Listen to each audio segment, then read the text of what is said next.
Welcome to the January Landscape Inspector Association of Florida meeting. Thank you all for participating. I think we have a very exciting meeting today, as I think we do every month, but I think this one will be especially good. I want to thank Kevin for allowing Shinto Landscaping to be our gracious host. So we are in the conference room of Shinto Landscaping down in Dade County, which he even allowed us to transform. He wasn't here, so he didn't really, but his office has been transformed into a mini Landscape Inspector Association office. Yes, How's that? it's our space. It's our landscape inspector space. And we're twins today. Yeah, Kevin got the memo. Right? He didn't get the memo about the haircut, though. That's a tall order.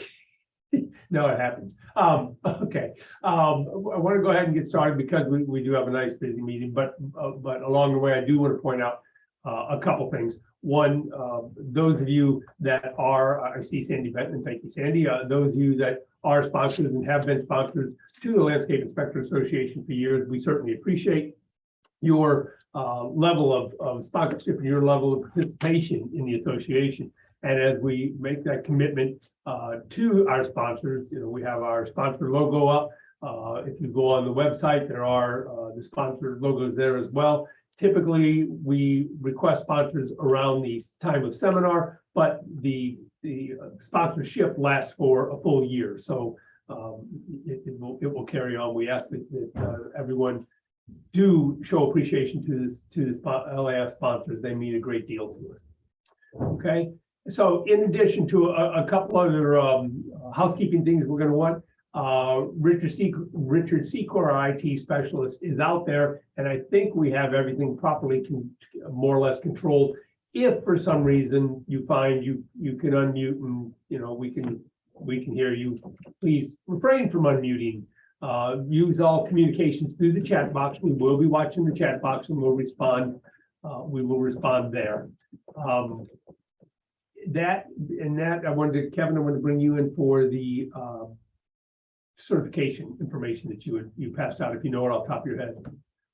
Sort of. So we certification committee, and again, I hope everybody can hear, has been meeting, and we really been trying to make a effort to get way ahead of the test itself and the certification period. We've traditionally been able to pull off about 2 a year. This year, we're going to have 3 locked in from almost right now. So we'll be able to post those dates. We'll have them available through the year, barring some circumstance that makes us change it. But the first one is looking to be at the Palm Beach County Extension Office with John Roberts and Kara Kruger in the end of March. And I think we're going to try and do these at the end of each quarter, roughly, with about a week or 2 weeks prior to the exam itself being an in-person review day, and then even an online review session with Mike and Henry to go over grading. That tends to be something people get hung up on. But yeah, it's looking like right now the first exam of this year is going to be March 31, and we'll put the dates on the calendar. And anyone who has sent out or made an inquiry about this previously, we'll send that application straight out to them. Now, they may not want to go to the one in Palm Beach County, March 31. The good news is that the end of second quarter will be in Broward. The end of the third quarter, it'll be in Miami-Dade. So we'll touch on it every county this year for sure. And I think it's the first time we've pulled that off kind of consistently. Knock on wood. So that's my seminar spiel my certification spiel for the moment. Excellent. So the certification committee is really doing a great job. They're planning this. They brought it together. They've refined the exam to make it more practicable. I think those of you that have taken the exam in the past, as you know, if you're going to remain, you want to pass, and you are a certified landscape inspector. To remain certified over the 3-year period, you have to earn 24 CEUs, 24 LIAF CEUs, and remain a member in good standing, which means pay your dues for that given year, those given 3-year periods.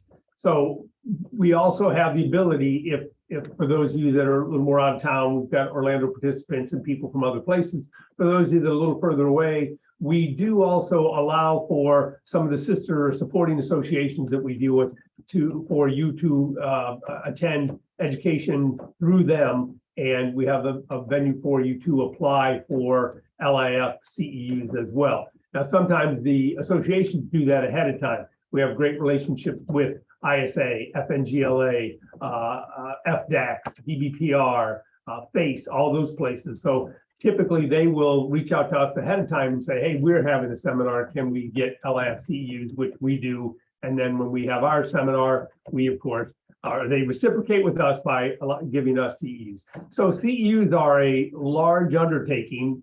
I know you all know that as well as we do. So keeping up on your own CEUs and then multiply that by a couple hundred, or trying to keep up with everybody else's or making sure they get them accredited. If you have questions about CEUs, we had it on the website where you were going to be able to go in and check and see where you are on the website in your 3-year period to see how close you are to your 24 CEUs, and that you could also see you're a member in good standing. That has not been, it's been more of a Hindenburg than a good smooth plane flight. So what we've done is I asked Richard to override that and you can send an email. You can still go to the website, landscapeinspectors.org or LIAF, and you can send an email requesting your current status as far as CEUs. And it just sends me an email, and for a while till we get it more smoothly running, I'll just manually go in and pull those. So there is a venue for doing it, for keeping up. The point being, we want you to stay or to keep your certification. And that happens from the accumulation of CEUs and the payment of dues. So both of those are super important things. We want to make sure that you realize that you're doing it. Starting in December, Kevin and I, well, actually, we worked on it prior to that. In the fourth quarter of last year, we started rolling over to QuickBooks Online, QBO, and changed from a very long-running system, which was an Excel spreadsheet, to QuickBooks Online. The transition has gone much smoother. It's not easy, but the transition has gone smoothly. One of the things we were able to do, or one of our main goals, was to be able to actually send out the yearly invoice for membership dues, so people realize, because in years past it's just been me reminding or Kevin reminding you to please do it. So we were able to send them out. Now, as it got close and got down to the wire, we did a little more trusting of QuickBooks, and it was new to us.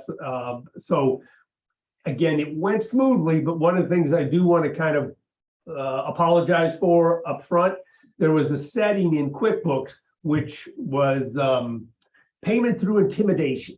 So, Kevin and I approved invoices to people, and then QuickBooks was like the enforcer. And sometimes I saw people that were like, okay, 5 days have gone by and 3 notices have appeared. That was not our intent. We do, of course, ask that you pay your membership dues, but it wasn't our intent to just bombard you with them. So we found a way to turn that off. We'll probably be sending out reminders at the end of this month. So if you haven't yet paid for 2023, please be aware one's coming. Please go ahead and pay. If when you look at your certification status and you are deficient in either CEUs or the past 3 years dues, there are also ways around that. And I will tell you this, so Richard, plug your ears for a minute. We had given Richard directions to go online to the LIAF website, and what happens is there's current year dues and then all past year's dues, as opposed to trying to figure out different years, different rates, and different percentages for being past due. The board said everything past just becomes $100. That way, it doesn't matter if it's 3 years or 1 year. It's $100 for those past dues. That has the board gave Richard instructions to do that and change the one for 2022. Richard has not yet done that. So if you have not paid 2022, you can still sneak on under the wire and get that paid for. The last year rate is $60, so you can save yourself $40. Okay, Richard, you can come back to us. All right, so that's about it, with the other exception being, or the other thing I want to point out, and that is, if you are here and you are a member and have been a member and are not certified, I really would strongly encourage you to become certified. There are certainly advantages to the certification, to being certified, but there also is a level of understanding that it says when you are certified. The test has changed dramatically since I took it 150 years ago, and since Kevin took it, they have continued to improve this test so that it does reflect the knowledge that individuals need to have to be in the green industry and in the landscape business. And it doesn't matter if you're a contractor or a supplier or an urban forester, landscape inspector, whatever your title happens to be. They have really spread this out. So again, we're under that umbrella of the green industry and really important parts. And we have excellent participation and excellent exception from the University of Florida and the IFAS extension agents. You see one of the portions every month of this meeting is what we call the extension cord, which I really like, but I admit I stole from one of the other counties. I found it online. Oh, yes, I like it, but I gotta be truthful. So we maintain a super tight relationship with the agents in these counties, as we recommend you do. They're all very open, very gracious, very knowledgeable, and any knowledge that they don't happen to have, they are the right ones to be able to go out and find answers. They have support staff. There's nobody better than Donna as support staff in and of herself. And yet, so if they don't know, they have support staff that will certainly be able to help you. There's a tremendous amount of knowledge out there that is the research that the University of Florida and the IFAS extension agents want to bring forward and get into your hands and get into your heads so that it can be utilized in a timely manner in the industry, and we can all move forward. So we're very pleased with that relationship, and I believe the IFAS agents are as well. So become a certified member, participation in these meetings, and I think kind of all the tide will float all the boats, and we'll all be doing very well. All right, I don't see any questions that we need to address at this point. So can you see, I think we will go ahead and start with, I sent out an email to the extension people. Some had some scheduling issues we needed to get. So do you see Mike on there? I did not see Mike on here. Good, doctor, if you're on there. If not, then we will go. And I do not see Henry, and I do not see. I see Donna. We will always go. Donna, good. Donna, you want to? I'll unmute her. Yes. Right there. Hi. Hi, Donna. How are you? Good. How are you? Very well. You don't need to see me, you only need to hear me. Okay. Gotcha. Mike asked me to stand in for him. He has another thing he has to do. So I'm just going to give you a quick update on what we're doing for February. As you know, we put out our e-newsletter, and if you don't receive it and you'd like to receive it, type your email into the chat and I will be sure to add you to the list. And we always have lots of articles and information, upcoming things. Couple things coming up in February you might want to know about is we have a GIBMP in English going to be Thursday, February 2nd. And that's for anybody who needs to get a fertilizer license, which anybody that works in this industry and is applying for a fertilizer needs to have this license.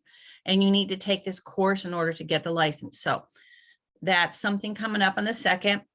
We have pesticide testing for those who need to study and take their exams every first and third Tuesday of the month. So you can always just show up here at Extension, and we usually have a computer available for you, or you can make an appointment, and it's all of them are on the computer now, not paper. We have a aquatic training coming up on February 15th. It's going to be taught by Lynn Geddes, who is a very well-known person in the aquatic pesticide industry. She usually does a aquatic short course every year, but this is her coming to Extension to help us out. So if you have anybody that works for you that needs to get the aquatic license, and there's a lot of people getting that license now because there's a lot of canals and waterways, as you all know, and a lot of HOAs that have water, and you need to have a license to spray anything near water. So with that said, it's the 15th of February. I'm going to type into the chat box our Eventbrite link. And if you want to sign up for any of these, you can click on it. It'll take you right to Eventbrite and you can sign up for these classes. Mike wanted me to let you all know that, as you all know, we're going to be retiring the mandatory certification for tree trimmers for Broward County at the end of June. As of July 1st, you no longer need the certification in order to get your occupational license as a tree trimmer. But we are hoping that the cities, and I know a bunch of the people that are LIAF members work for cities, we're hoping that collaborating with the city people, we can come up with some kind of, like Mike likes to call it, traffic school, where people who have been cited for violations of tree abuse, in lieu of paying a fine, they can come to a class here at Extension and learn how to do it right. So we got some ideas. We're still going to be offering our tree trimming certification classes. They aren't going to be required, but we're hoping that enough people in the industry see the value in it that they're going to want to take them and send their people to us. So it's not going away. It's just changing. And that's about all I have to say. Any questions? Yeah, Donna, I'm glad to hear that you all will still be running those classes. Mhm. How frequently do you have any information on how often those are going to occur? We're hoping to do probably at least one a month. Will you Maybe be doing? one basic and one advanced a month. That was my next question. You're going to be doing a basic and an advanced. Yeah. Excellent. Participants receive a certificate, any kind We're of. probably going to give them a certificate. We won't make them a card, or not going to need an ID card, but we will make them a certificate, and we'll offer, like, the advanced class, and he'll probably change it up every 2 years like he is now. So because people who, and here's the key point. We're going to get ISA CEUs for it. We're going to apply for those. Now that is going to be something that I think a lot of people are going to really appreciate, because, it's hard to get those. It's hard to find places that offer them. And I think if you apply to LIF, you may get LIF CEUs for them as well. Beautiful. That'd be great. I mean, that's even better than ISA CEU. Hey, I I just want to let you guys know that I used my LIAF certification so well yesterday. Broward County is doing a Flip My Florida Yard, if you have ever seen that show. Sure. And so I volunteered to go and help, and they did not have anybody to help with the setup of the landscaping plant material. So I just stepped right in, looked at the plan. Of course, I learned how to read the plan and just got right in there. And the head landscaper said, "Oh, you're in charge." So it came in handy. It's a great course. More people should take it for sure. Excellent. But again, I'm glad those are still going to be offered, because, and it's sad that the requirement has been put out to pasture. Yeah. For forward-thinking companies Yeah. and people. I think the fact that you're going to offer them and still have the quality teaching and the good source of education, Mhm. so at least we didn't lose everything. We lost the No, mandatory. and we're thinking that because we're not, having that mandate has kept us so busy all the time that we never really had the chance to develop different programs in our board culture. So we're hoping that's going to give us more time to develop more interesting, things for people that need CEUs to take, because we're learning things every day, as you know. Absolutely. And it's not even, I'm sure I'm preaching to the choir here with everybody on this call, but the fact is the code didn't change. Right. You can't be a bad tree trimmer now. Right. You may be, because you're just a hack with a chainsaw, but that doesn't mean you don't have to do it the right way. So I love the traffic school idea, and I hope that our municipal Yeah. folks So if anybody has an use that interest as in a helping tool in Mike, their toolbox. yeah, if you have an interest in helping Mike formulate that idea, or you need some help, in your city, you know, feel free to reach out to Mike because he'd be more than happy to collaborate with you. Excellent. All right, I don't see anything. There's one from Greg Polidoro directly to you, Donna, so you can take care of that. Okay. Good. Yes, I Good. will do that. Thank you. Thank you, Donna, and tell Mike, thank you on your behalf. You're welcome. Always a pleasure. Bye. Thank you. Is Henry out there? I will look and see. Enrique. And I see Mike is there. Henry Mayer, right here. Please call up Mr. Henry. If you need to. Yep, he's coming on. Good afternoon, Henry. Hey, how are you guys? Let me try to put this in my camera, but I think it's not working. So hopefully you have my voice over there. We hear you perfectly. Okay, great. So I don't have any newsletter. I am learning from Donna. So hopefully soon I'm going to have some type of newsletter. It's a very slow process with me, but it's getting there. So tomorrow we have the FNGLA landscape technician review class.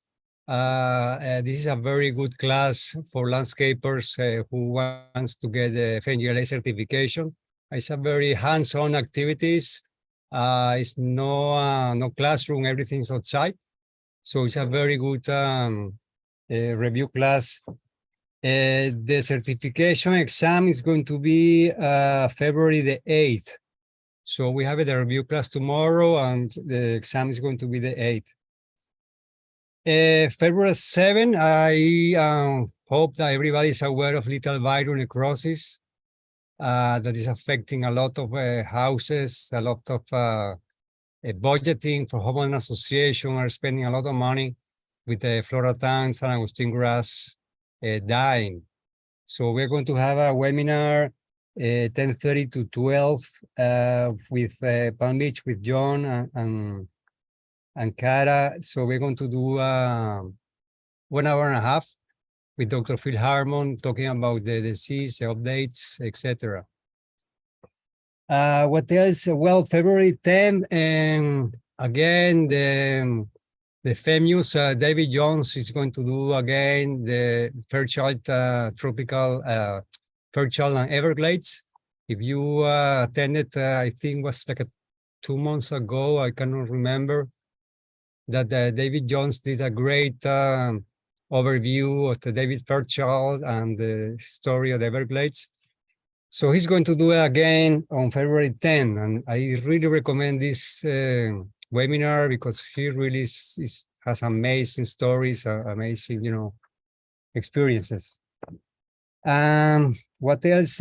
Water Star is another program for FNGLA. We're going to hold Water Star certification and review class February 14 in Homestead. It's going to be a live one. Water Star is a very good program to save water and to be certified with FNGLA. February 16, BMPs in English. We are trying not to compete with Donna, so we are alternating, English 1 month and Spanish 1 month. So Donna is doing Spanish February. We are doing English in February. And what else? FTGA is going to have a turf seminars. It's a little far from us guys in Lake Worth, but FTGA, the Florida Turf Grass Association, has annual seminars, and we are going to talk about a little hot topic, how the climate is affecting the landscape. So no climate change is another type of back road to talk about how the climate is affecting the landscape in South Florida. And that's it. I have no more. So I will try to send information to you, William and Kevin, so you can post it in the website. Thank you. Thank you, sir. Thank you. Speaking of, and Henry said the website. So we do have an active website that I encourage everyone to go to and look at calendars. You can check your CEUs, etc. But there's a lot of other information on the website. especially when you can hear all these different course offerings that are out there, educational offerings from several of the different sister associations and such. So we do encourage you to utilize the website and then get back to us. Let us know how to make the website more functional if necessary. And speaking of real time, I see Bob Shankweiler on there, and at the same time, I just got noticed that Bob Shankweiler paid his membership due. So it's kind of nice to see the whole circle close. So the next would either be John Roberts, Micah, who I just texted Micah, and then Kara. She's on. Micah, identify yourself. What's the name? Micah McMillan. No, I know what her name is. Hold on. I hate to be. I don't obvious. see MICA in our list of people. Yeah, Micah, we hope you're at our meeting, Micah. I don't know. How could she identify herself? Is it possibly a different name? Is she? I don't think she's Casey Lee. There's 2 Decembers. Maybe she's December. Yes, Is that's she? it. Yes. Because December forwarded her a link. Oh, okay. Give it a So, try. let's try that. Did that work? There we go. Can you guys hear me? Okay. Yes. Well, let me tell, since you show up as December Loretano Haynes, which you're not, because we can clearly see her in the upper corner up there. And if you want to, your video will work as well. That's fine. Please join us. For those of you who do not or have not yet had the honor of meeting Dr. Micah McMillan, Micah, how long has it been now? 2 years that you've been with the university? It'll be 2 years in April. 2 years in April. So time flies, and Mike is our Palm guru, along with several other levels of expertise. So Micah, go ahead, and you have the floor. Hi, so thank you very much, William. Appreciate the invite. I just wanted to talk to everybody today about a wonderful conference that's coming up. It's on April 12th and 13th of 2023. And it is called the Palm Quest Conference. And it is a collaboration between FNGLA and UF IFAS. And so we are going to be hosting some really great names. The first day is going to be held at the hotel, and all the information is up online. And I know, William, that you guys have that information up on the LIAF website. So we are having the first meeting, or the first day will be in Fort Lauderdale at the hotel. And our keynote speaker is John Dransfield from the Royal Botanic Gardens in Kew. And he's actually wrote the genre Palmarum. So a really big name in palms. He will be the first speaker of the day. We will also have Mike Owen. And if you've never seen Mike Owen, he's going to be talking. He's from the Fakahatchee Strand State Park.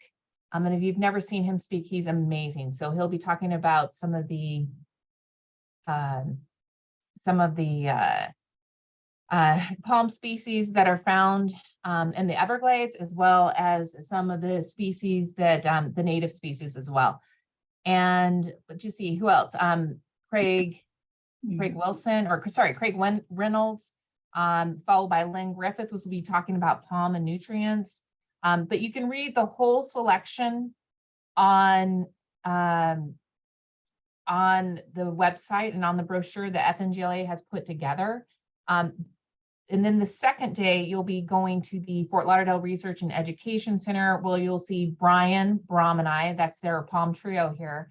We'll be talking about our research at the research center. You know, Brian will be talking about LB. Bram will be focused, I think, on Ganoderma. And then I'll be talking about some of the nutrient work that we're doing as well. You're going to have a special thing with Steve Griffin.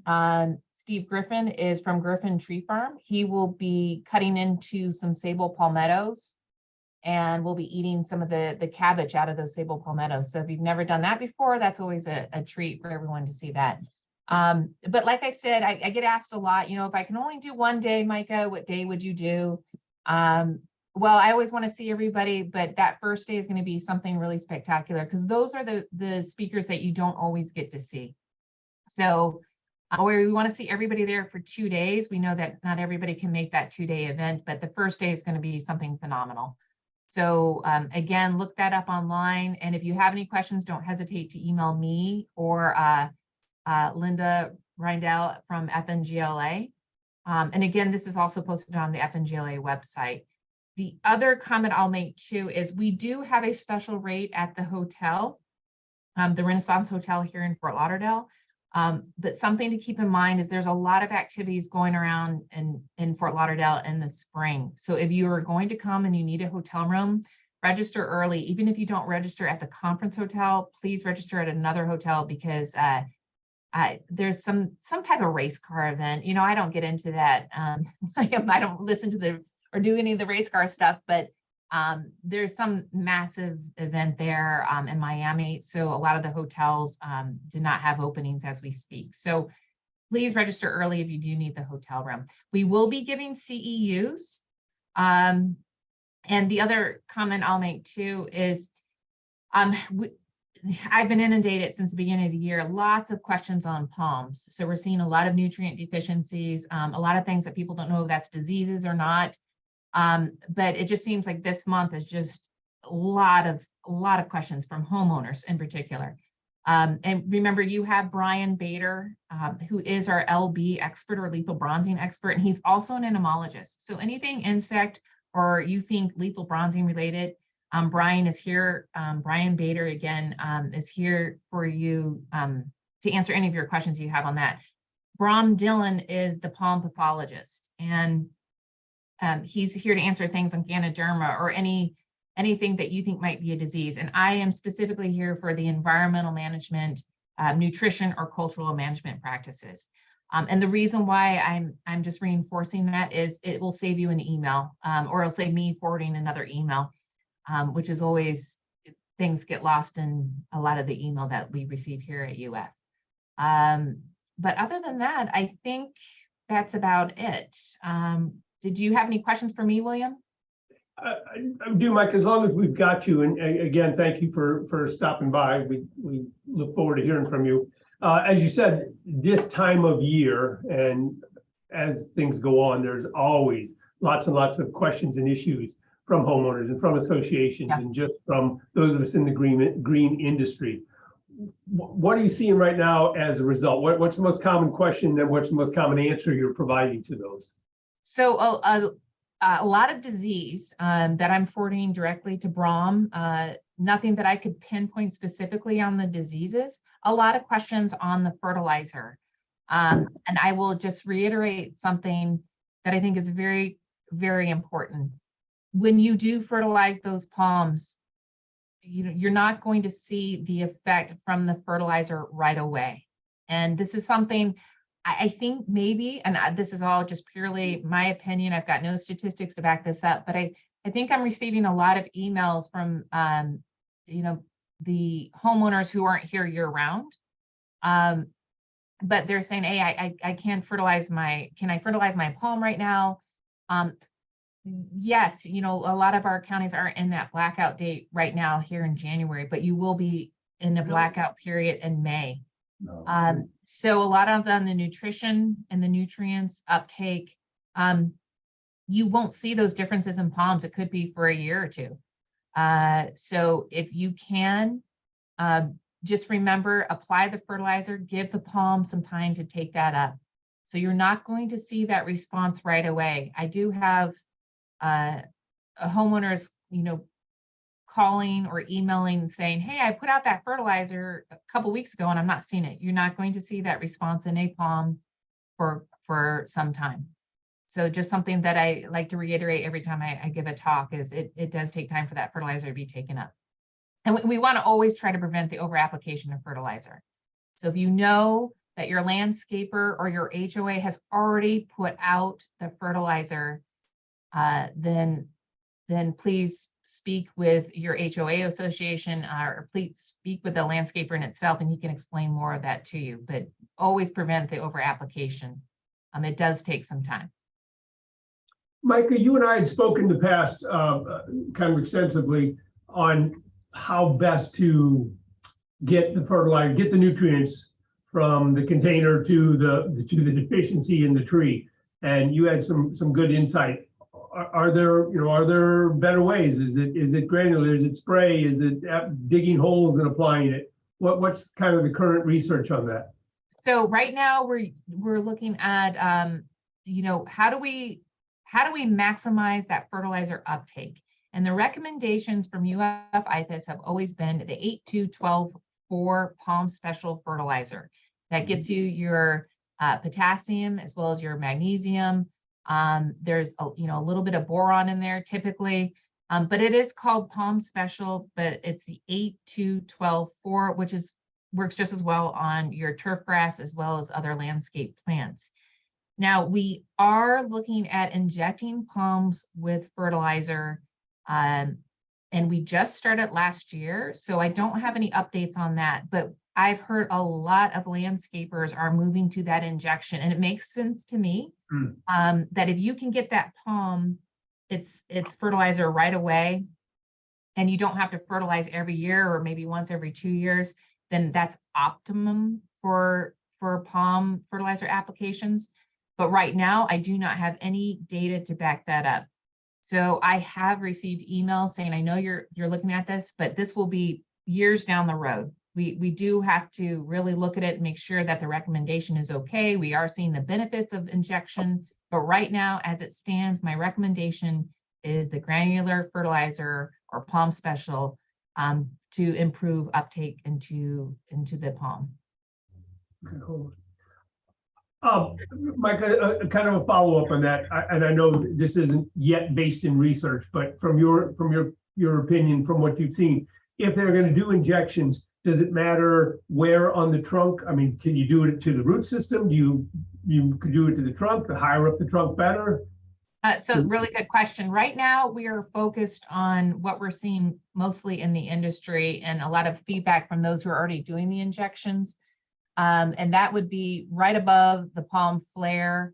I normally go up typically about knee high, maybe a little bit lower. And we're always cognizant that you will be putting a hole into this palm, William. So we always try to put it where you can't see it from the road. So you put it in the back by the window or, behind the landscaping. So you do want that above the flare. So it's not so hard to drill into. I will say a little bit that we have seen some correlation here between uptake when we do, inject the palm, and there's been a lot of rain. The palm doesn't want to take up those nutrients as fast as it does if it has been very, very dry.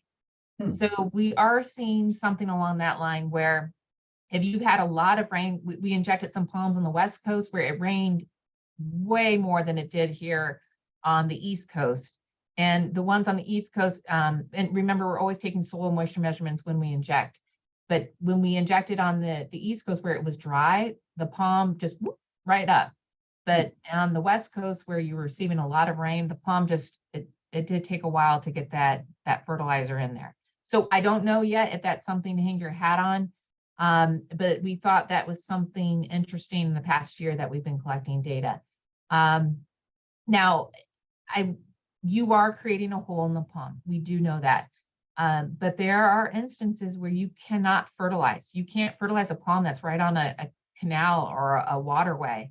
That's just a no-go. But we also are looking at palms that are in the full landscapes where there is nowhere to fertilize those palms, or palms that are in cityscapes where they're just in those little tiny concrete boxes. So this is something that I really do hope it works and we're able to give that palm a little bit of the nutrient injection. But we're going to see what the data says in the next few years.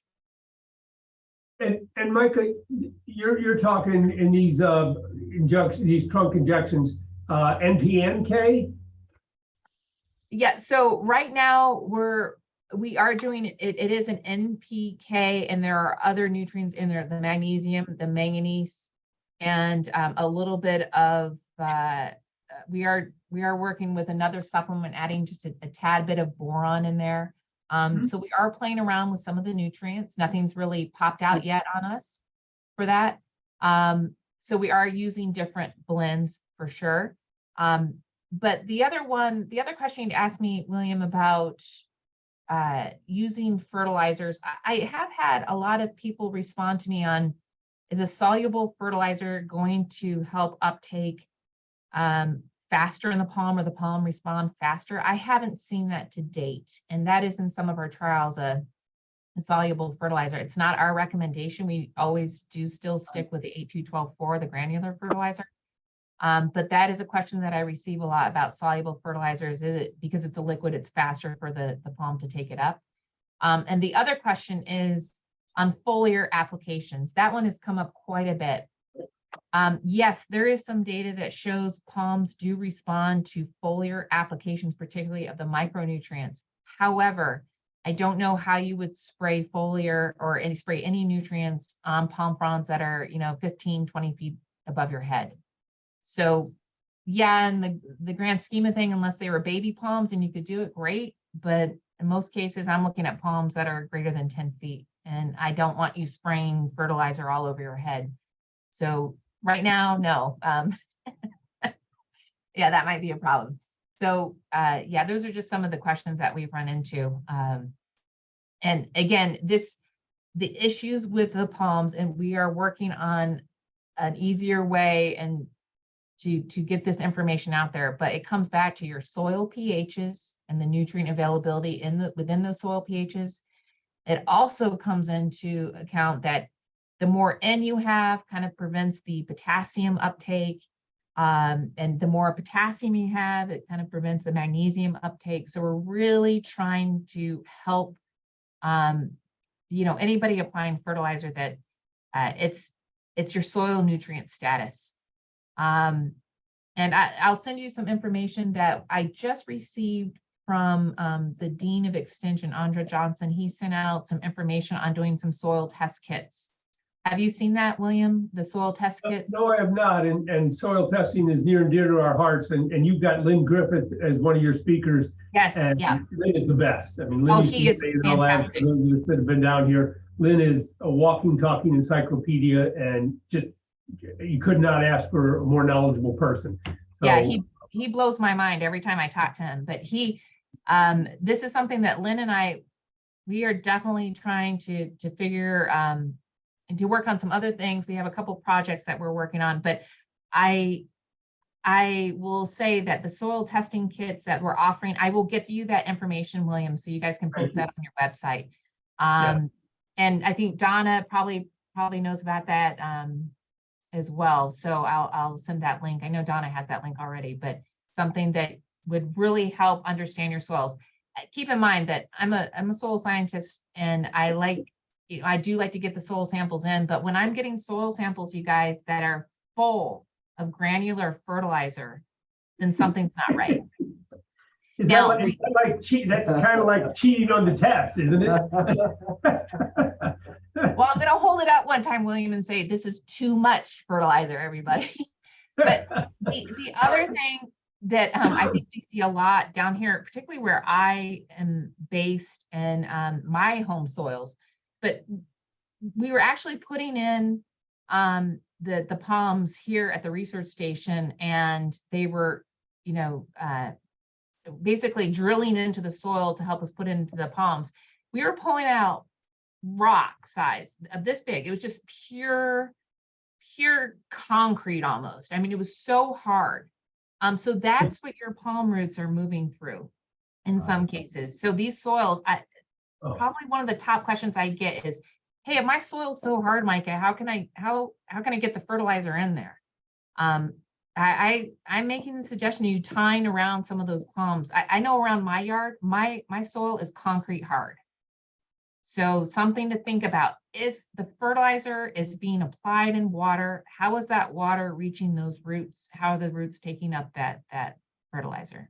I mean, it's just things that we think about, but you probably, I don't know if everybody's going around sticking a probe around your plants and seeing how hard it is to tie in there. Michael, two quick follow-up. I apologize for occupying your time, but one, the foliar spray, is there any research going on in that? Because I understand when you're talking a a royal or anything that's too high up, you would not necessarily want to be spraying material, pesticides, or fertilizers, or otherwise above your head. But if there were a way to come up with that, I see people pressure washing the ceiling, the overhangs at gas stations, with these very long PVC. I don't know how they do it, but if you could get the especially the micronutrients up to the foliage, isn't that still a key way to resolve micronutrient deficiencies with foliar applications? There was some research that Dr. Broshot did, my predecessor, what he did here, and he did say it was effective, but in most cases, no. That's a good suggestion, William, a very good suggestion. So we'll look into that, like one of those, I see what you're saying, the big pressure washers where they, something. Just I don't know what the creative way, but with the high value of some of these palms and a micronutrient deficiency, as you said, applications of fertilizers and especially micronutrients at the base, it could be a very long time before it gets up. And if the deficiency lasts long enough and you get constriction of the palm trunk, you kind of lose some of the ornamental value of that tree. So resolving it could be super timely, because by the time a company is called in to resolve it, it's already visible, which means it's been going on for a long time. And as you alluded, there's a slow turnaround time to be able to respond to rectify that issue. So if it were micronutrients or even nitrogen, because there's some high-end liquid versions of nitrogen, if you could get a drench on the foliage on the fronds, perhaps you could stop that constriction from happening. There might be enough dollars for them to say, hey, we're going to get a bucket truck out there, and we're going to get up there and make this application happen because of the high value of the tree. Yeah, it's something definitely worth exploring. And something I'll throw out there to all of your members. We are always looking, I know Henry and I just talked about this yesterday. So Henry, Mike, and I, Mike Orfanides, we're all interested in looking at the injection. And yes, we have some that we're injecting here at the research station, but these are, we're injecting into the foxtail palms. And we're also going to be injecting into some Christmas palms, but those are, number one, they're expensive for us to test on, right? Those are something that has to come from funding. But if you already have some palms that you are willing to let us test on, and it has to be, we prefer something replicated. We'd like to see, if you have 12 whatever palm trees, 12 foxtails, that's great, because then we could break up the treatments and see which of these foxtails respond to which treatments. We are always looking for test sites like that, whether you're with a park association or an HOA that's willing to let us test. Can we test the injection? We're always looking for those spots, because we're out of room here. So if we could find some more space, that would be, if anybody's open to that, we would absolutely love to explore it. I guarantee you have said words of gold to a lot of the people out there. I don't see December's face up there anymore, but I know how December is about her trees in the town of Southwest Ranches. And I'm sure several other people, Greg Palladora and all throughout the different people that are there, if we could come up, or they would love to be able to come up with sites to have that work done, especially by the level of professionals that would be looking to do it. So well, just so you know, William, my biologist sitting here just said, oh, no, what did you just do? No more trials, no more trials. But yeah, we are absolutely open to that. Excellent, excellent. Well, Mike, I appreciate you speaking to us. As you can see, there's always tremendous interest in palms and their place in the landscape, and your knowledge is super appreciated. So please, the last Thursday of the month, we would like to invite you open-ended and put you on as a regular part of the UF-IFAS team. Absolutely, would love it. Thank you. Thank you for the invite, William. Absolutely. Thank you, Mike. Have a great day. Hey, you too. You guys have a wonderful one. Thanks for the questions. Thank you. Thank you. And you've got Coleman. He's ready to go. Coleman, you are there, I see, at least in digital. Yes, I am here. Let's see here. There we are. You want to put him up?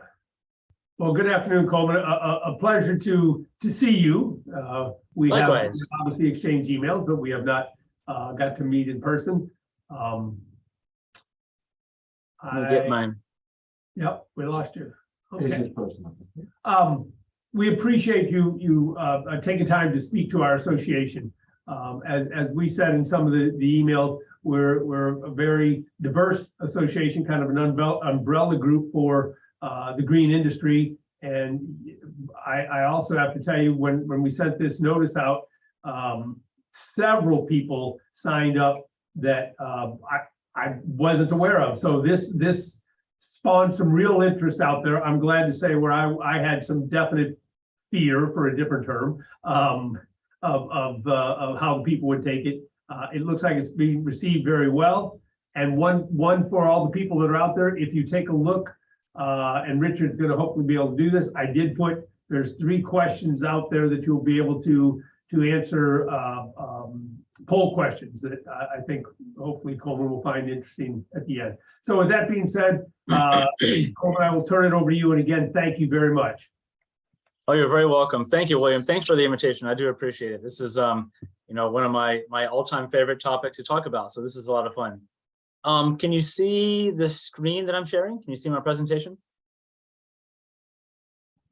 Yes. Okay, great. All right. Well, let me minimize this. And all right. So my name is Coleman Sheehy. I'm the collections manager for the herpetology collection at the Florida Museum of Natural History at the University of Florida. I'm a lifelong herpetologist, and I'm thrilled to have this position. It's something that I can, I'm a professional herpetologist, and not a whole lot of people in Florida can say that. So I'm very fortunate in that regard. My specialty is snakes. That's my lifelong interest. I have a lot of experience working with snakes and in many different regards. And one of my specialties is the snakes of Florida. So I'm really happy to talk with you guys about the snakes of Florida today. And after my presentation, like William mentioned, I'm happy to answer questions that you guys have and or have already prepared or whatnot. I'll tell you in advance, I'm getting over a cold, so please excuse me if I'm clearing my throat. So I apologize for that in advance. Okay, so today I want to talk about a lot of the snakes of Florida. Talk about some about their identification, some information about their natural history, and also some information about just snake safety, which I think a lot of people don't really know. So this one, I'll just mention this snake that I have on the cover slide because it's just a particularly beautiful snake. I think it's one of the most beautiful snakes in Florida, if not the United States.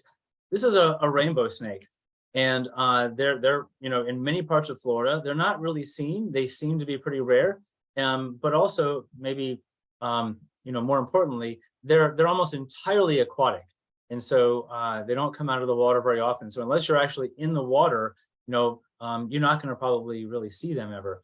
And they love areas that have spring-fed areas because that's where they find most of their favorite food, which are things like eels, American eels. They love, and other types of elongate animals like some of these aquatic salamanders, these long ones like sirens and amphiuma and things. So they're here in Florida. They're just beautiful. And I'll talk more about them in a little while. But before I get started on that, let me just give you some snake facts.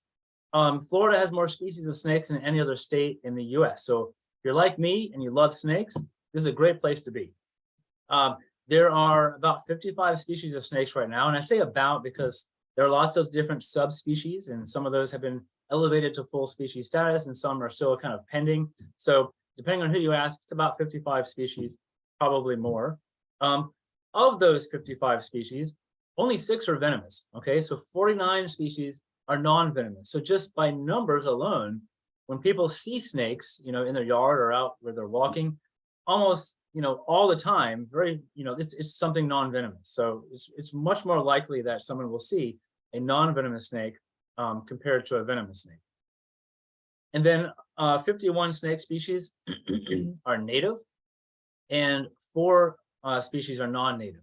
So we only have 4 as of right now, non-native species of snakes that are established in Florida. There are other species that are non-native that pop up here and there, but those are usually just the results of kind of, released pets or escaped pets or something. They're not established. Four species are established. And we have so many snake species, and Florida is such an interesting area that we have 5 species that are actually endemic to Florida, meaning that they're not found anywhere else except for Florida. So that's also really neat. This is a rough green snake here at the bottom, and again, I'll talk more about those in a minute. It's one of our native non-venomous species. I want to mention this website as well. The Florida Museum maintains this online Florida snake guide.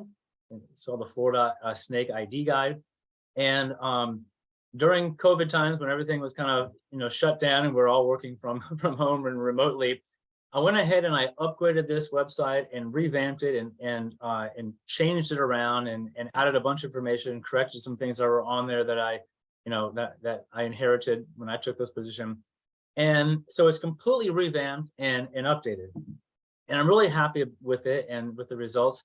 And even before we did this, this website was by far the most popular and most visited website in the entire museum. And now it's increased by almost 20%.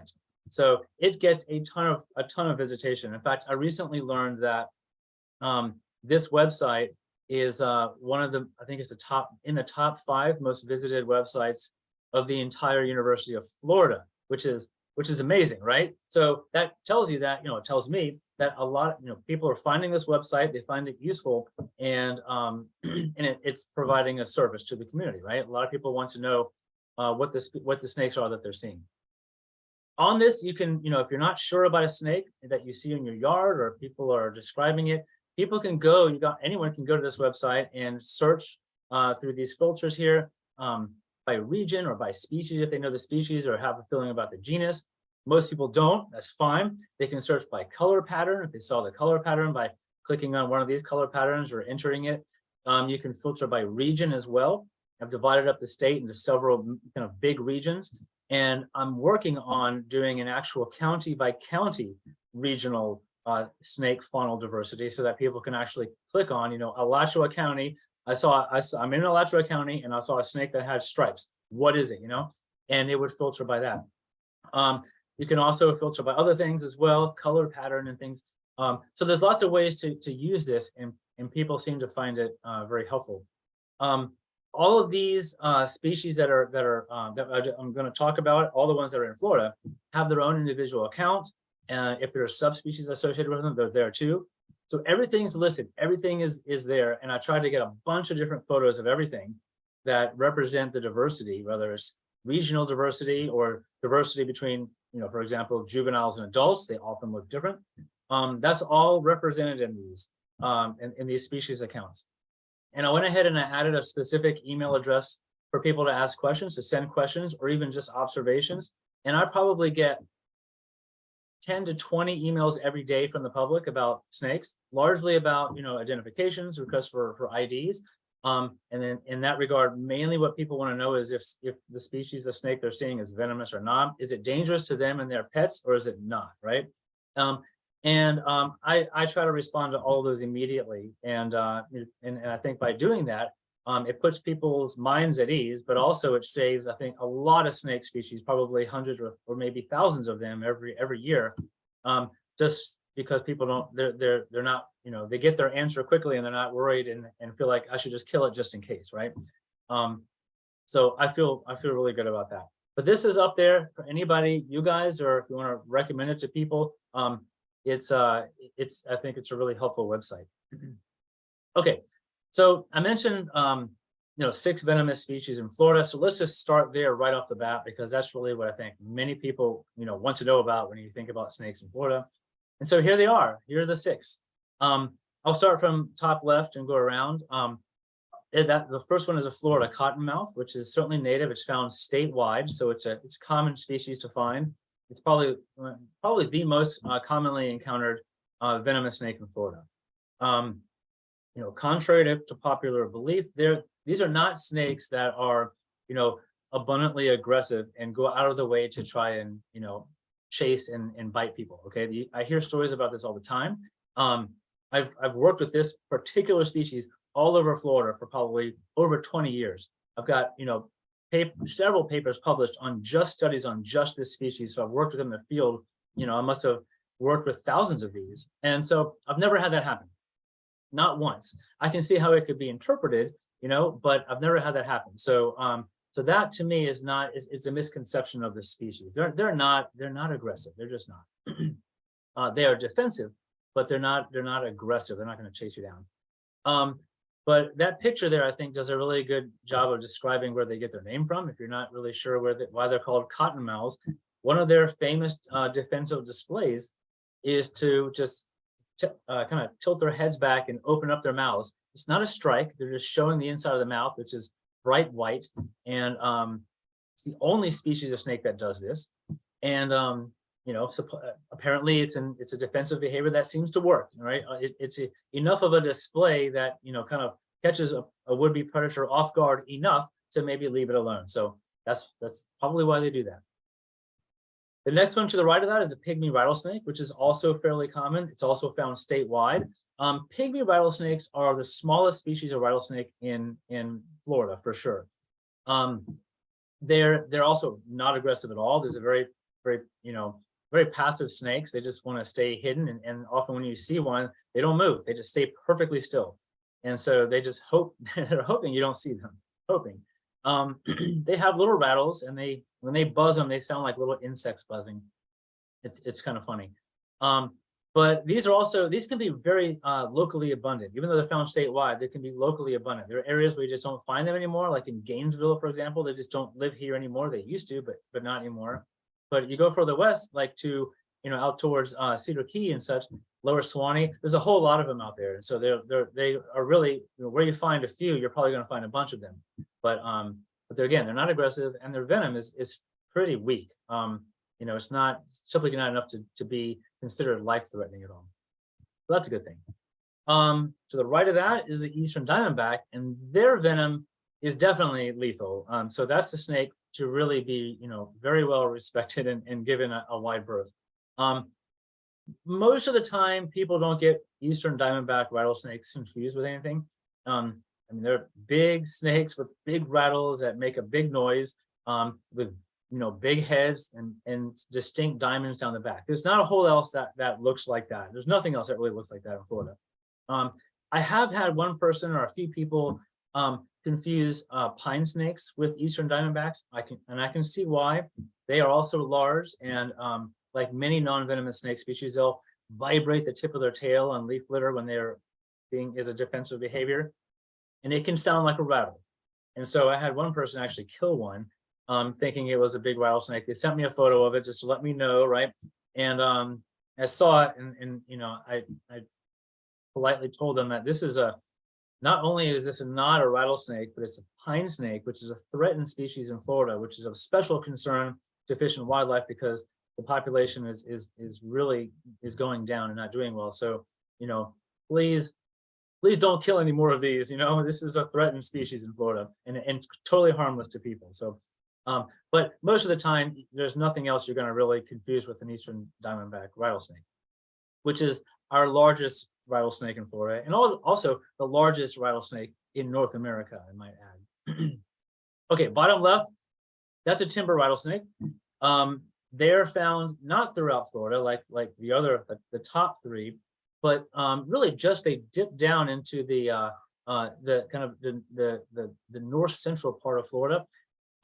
Alachua County, northern Alachua County is really the southern extent of their range. They range all the way up to, like, you know, New York and even north of New York. So they're wide ranging, but they barely get into, you know, kind of north central Florida. They're not any further south than that, or, you know, there's individual accounts that have been seen, and we've discussed those, and we're not really sure if those are, you know, how they got there, but, you know, like a few counties down. But really, North Alachua County, North Gainesville is their southern limit, right? They get a little bit further west than that too. These are also a large snake, non-aggressive. They don't get as big as the eastern diamondbacks, but they get big. But they're also, you know, they're very beautiful, and their venom is serious, but they're not aggressive at all. To the right of that is a copperhead, eastern copperhead. these are snakes that also have a really limited distribution in Florida. They only dip down into the kind of the eastern panhandle area of Florida. So very northern Florida, kind of, into the panhandle area. There's only, a handful of counties where they've even been documented. So they've never been seen outside of that.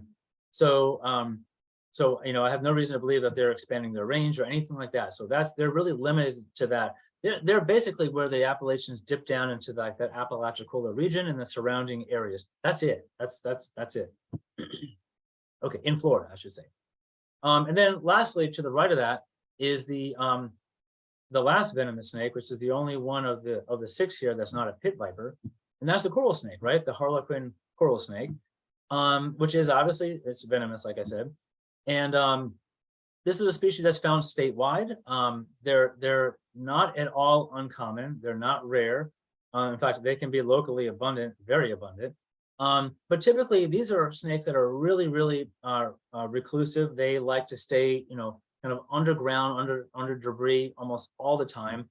There are 2 peaks of activity during the year when usually associated with mating or giving birth, laying eggs, I should say.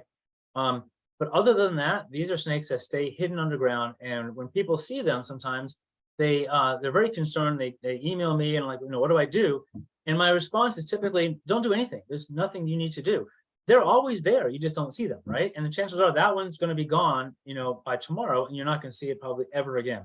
So seeing them is not a concern, right? They're everywhere. They're probably all around, everybody here, everybody here has probably coral snakes nearby them, but, rarely, if ever, see them, right?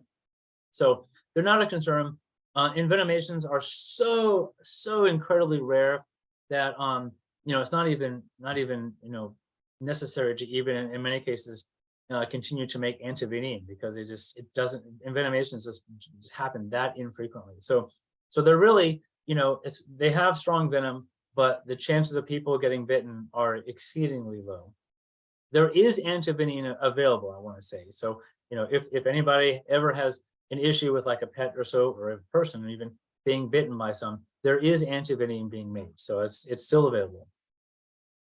All right, so let me talk about some of these more common snake species that people see and some information about them and how they often get confused with venomous snakes and often get killed and such. And these are things I get emailed about almost daily, especially during the summer. Black racers are probably #1 snake species that I get emailed about. The adults look like this on the left. They're shiny black with a white chin. Usually that white chin can vary some depending on locality. They're found statewide. They're everywhere. They're even in the Keys, the Florida Keys. They're everywhere, and they love being in neighborhoods. They do great around people. I have them cruising around my yard all the time. I see them. The juveniles look very different, however. That's what you see on the right. And they have that little, kind of saddle pattern down the back. And so they look different, and people often, see these and don't realize that those are baby black racers, but these are also very commonly seen. Over a period of about 2 years or so, as they mature, as they grow, then they gradually change from that pattern to shiny black of the adults. And so if you see a teenager black racer, they're mostly black. You see a little bit of pattern on them at times. So you can catch them in between. But these are mistaken for pygmy rattlesnakes all the time. And you can see the pattern is somewhat similar, right?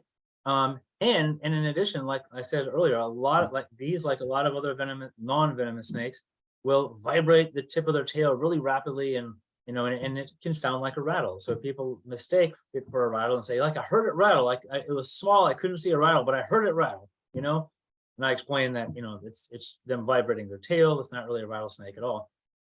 So you can see the similarities and patterns, but remember that black racers are really thin snakes, whereas pygmy rattlesnakes are much thicker bodied snakes. And typically with black racers, the eyes are big, they're prominent, and they're round. If you're close enough, you see the pupil. The pupil is also round, but they have really big, prominent round eyes. These are diurnal snakes that are active predators during the day. They sleep at night, so they have great eyesight. Pygmy rattlesnakes are active at night. Their eyes aren't as prominent at all. They're not as big, and they don't look round. They've got that scale that kind of covers the top part of their eyes. So there are differences, so, but this is, I get asked about this all the time. Another snake species that is commonly seen, are hognose snakes. And hognose snakes are great. These are eastern hognose snakes. They do look a lot like pygmy rattlesnakes. They're thicker body snakes. They have similar pattern, especially when you consider that pygmy rattlesnake, which usually have this kind of orangish stripe down the middle of their back, often don't have that and can look like this, right? And they can look even more similar to hognose snakes. And so people will often send me emails about these guys thinking they may be hognose snakes, and then maybe pygmy rattlesnakes. They're hognose snakes. Hognose snakes are fascinating because for a number of reasons, right? They specialize on eating toads, for one thing, okay, which is pretty neat. They use that upturned snout to root out toads under logs and in the dirt. But also they have a whole repertoire of defensive behaviors that include things like, puffing up the neck, hissing, okay, even rolling over on their back, opening their mouths, putting their tongues out, and just playing dead. So it's really, really cool defensive behavior. We get a lot of specimens. Obviously, we have a lot of specimens that are really cool in our museum collection, and some of them, every once in a while, we get things that have died in the process of eating things. And here's a hognose snake in the process of eating a toad that died. I don't know any more than that how it actually died while eating this toad, but we CT scanned it to get an idea of what was happening inside, and so we can see the toad really well. But what we didn't have any idea about before was that if you look further down the body, you can see the skeleton of a salamander that this snake had eaten previously that we would never have known. In fact, that salamanders being eaten by this species is not very common. So CT scanning of specimens is something that we're doing a whole lot of in our museum to understand more about the anatomy and the ecology, right, of a lot of these snake species and other things as well. And it's really opening a lot of doors and providing a lot of new information about these animals, which is really, really cool, really fun. Okay, so probably the second most common snake species I get emailed about are water snakes, and above all, southern water snakes or banded water snakes. These are non-venomous. This species alone is found statewide, and it is incredibly variable in color pattern. Okay, these are all the same species. Okay, so take a look at that variation. All of these are the same species. Okay, and you can find these variations, pretty much anywhere, and they can look a lot like venomous snakes. They really can. And if you look at the bottom left one, I think that's a great example. Let's focus on that one just for a second. It exemplifies really well. No, whoops, I don't know how that happened. But if you look at the head, water snakes, like many other snake species, have the ability to flatten out their heads. Their skull is very loose. The bones in their skull are very loosely attached, and it's very flexible. And they can flatten out their heads to make themselves look triangular, make the heads look triangular, and to a predator, they look like a venomous snake. I mean, to a bird, for example, I mean, that would look, to a lot of people, right? That the snake on the right-hand side there looks like a cottonmouth, right? Which, the cottonmouth picture I have is on the left there. They look very similar. And, there have been times, even myself, when I've worked with both of these snake species, extensively, that there are times when I'm out, working with these and I see a snake and the head is covered, right? And I'm not comfortable grabbing it because I can't tell the difference, by the body and the scales. They're very similar, almost the same. I mean, if you look closely, if you really want to, look at differences, one of the big differences is, the eyes. You can see the eyes much more prominently in the water snake than you can in the cottonmouth. But also, maybe something you can see from a little bit further away. If you look at the upper labial scales, the upper lip scales of the water snake, they've got these black bands between the scales, and the cottonmouths never have that. So if you see those black bands, right, that's a dead giveaway right there that it's a water snake. You'll never see that with a cottonmouth. So I mean, to most people, those are pretty, minuscule differences, and I agree, they are. And so cases like this, I would just suggest just leave it alone, right? Don't bother, trying to distinguish and determine whether it's safe to handle one of these or not. Just leave it alone. They're too similar looking. Okay. Even juveniles can be tricky, okay? On the left there is a juvenile cottonmouth. When cottonmouths are babies, they're born with this really beautiful pattern that's different from the adults. They have it's very kind of mottled with kind of an hourglass pattern, and they blend in really well with dead leaves. So they're almost invisible in that. And then on the right, you can see some, and another variation of the banded or southern water snake that looks similar. So even as juveniles, they can look, very similar to each other. And undoubtedly, this variation that you see in water snakes is, it's never been really demonstrated, like tested, but almost certainly this is, the result of mimicry, trying to reduce predation by tricking would-be predators into thinking there's something more dangerous than they are. All right. Water snakes, like southern water snakes, are only one of many species that are found in Florida. There are several other species. Starting with the top left there, brown water snakes are found statewide. You only find them in freshwater habitats. They really like rivers and springs, places where they can feed on some of their favorite foods, which are catfish. They love eating catfish. Florida green water snakes on the right there, top right, are also found statewide. These are large, heavy-bodied snakes that are kind of an olive green color with little black markings down their bodies, like little specks.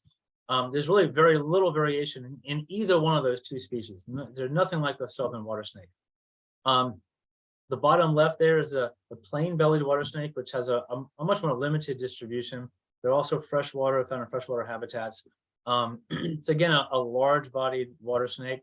And almost always, you see them with this kind of plain brownish body and in a yellowish or reddish chin and throat area. That's what they always seem to look like. And then lastly, in the bottom right is the salt marsh water snake, which is also pretty common too, but they have a very specific habitat. They only live in coastal habitats, usually associated with estuaries. So basically all around the state, there are a few areas where they seem to be missing. Populations seem to be, maybe extirpated in those areas, but more or less any coastal habitat around Florida, including the Florida Keys, you can find salt marsh water snakes. It's by far the most common snake that you'll see in salt marsh habitat. And I'll just mention too that the salt marsh water snake also throughout its habitat, its range, is highly variable as well. So you have some that are banded, some that are striped, some that are different patterns as well. So they can be pretty variable as well. And I get a lot of emails about these because they're so variable. Okay, another really common question I get or observation I get sent is people who see copperheads, right, in parts of Florida like Central Florida or even Southern Florida. And the reason that this is the case is because copperheads, like the one on the right here, look very similar to cottonmouths, juvenile cottonmouths, like the one on the left there. With having them side by side, they maybe don't look, super similar. But if you don't have them side by side to compare, and you see something in the field, it can be easy to confuse them. I have gotten lots and lots of emails about copperheads being outside of the range I just mentioned. There's the map. You can see where they dip down in the Apalachicola region, and then further west, even they dip down in some of those far western Panhandle counties. But that's it, right? Out of all of these cases, I have, I've asked people, send me photos, right? Send me photos. I will. Let me just confirm.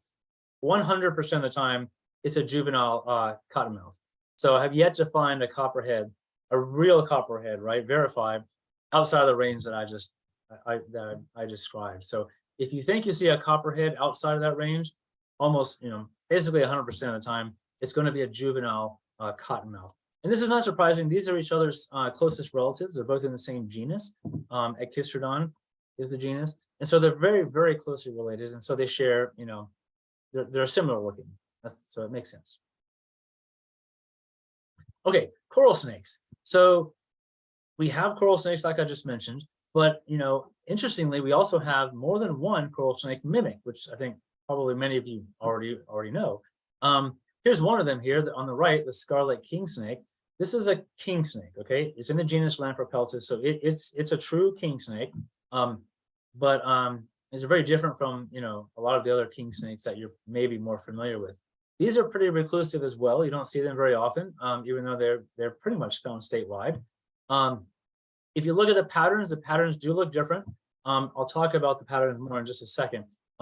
But scarlet king snakes are one of our coral snake mimics, and so are scarlet snakes.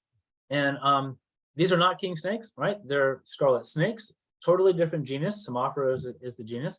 So the scarlet snake and the scarlet king snake have both independently, right, convergently, if you will, they have, you know, evolved to look and mimic, you know, coral snakes for the protection, of course, right? So they've done this independently. They're not very closely related, but they've done this independently, which is really neat. So both of those mimics are non-venomous. And undoubtedly, you know, you heard some sort of rhyme that people can use to distinguish, you know, a coral snake from one or both of the mimics. Something like maybe red touches yellow, kill a fellow, or red touches black, venom lack.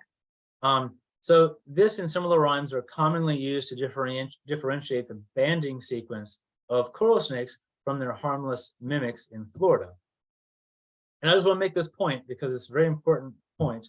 Although these rhymes hold true most of the time in Florida, please remember that unusual color pattern variations do occasionally occur that break these rules, and it's not uncommon. So if someone is not 100% positive of the ID of a snake that could be considered a coral snake or a mimic, it's best for everybody involved to just leave it alone, you know, and you'll hear me say that, you know, kind of over and over, just leave it alone, you know. People who do happen to come across coral snakes, nobody gets bitten by accident by coral snakes. In the rarity that something happens and someone's bitten, it's always because someone grabbed it and picked it up. So leave it alone. It will not, no one will get harmed, no one will be hurt. You know, if you just leave it alone, it will disappear. It will just disappear. And so, you know, myself and some colleagues who also herpetologists and snake researchers in the Fish and Wildlife, we have been accumulating some of these color pattern, you know, examples of color patterns of both coral snakes and scarlet king snakes that break the rules. And what we have really come to the conclusion to is that this is not a rare thing. It's actually very common, probably way more common than people realize, for any one of these three species to have color patterns that break the rules. This is, for example, this is one of the figures in one of the papers about coral snake, aberrant coral snake patterns. All of these are coral snakes from Florida. And I mean, take a look at those patterns. Those are not typical coral snake patterns, right? So there may be people who don't recognize them as a coral snake or think it's safe to pick maybe one of these up. And it's absolutely not safe to pick any of these up. And similarly, king snakes, right? These are aberrant scarlet king snakes that we've received, you know, some of the photo vouchers that I've received as well from Florida and Georgia. And you can see, and they're still coming in. I've since this has been published, I've received even more. So I think that aberrant, you know, these unusual color patterns in these species is not uncommon. So really, if you're not sure, the take-home message is if you're not sure about the ID of any of these, just leave it alone, okay? Leave them alone. All right, so some other common species are eastern rat snakes. These are non-venomous. This is another species where you have adults and juveniles look different. The juveniles have a saddle pattern, and over time, they start to turn into, they lose that saddle pattern and they gain these dark black stripes down the back. And again, you can often find individuals kind of in between, right? They haven't completely changed over, so they have both together. And so I just got an email about that yesterday. Someone found one and like, I can't figure out what this is, you know? The pattern doesn't match anything. Okay, well, this is a tricky one, you know, because it's an in between. So it's not that uncommon.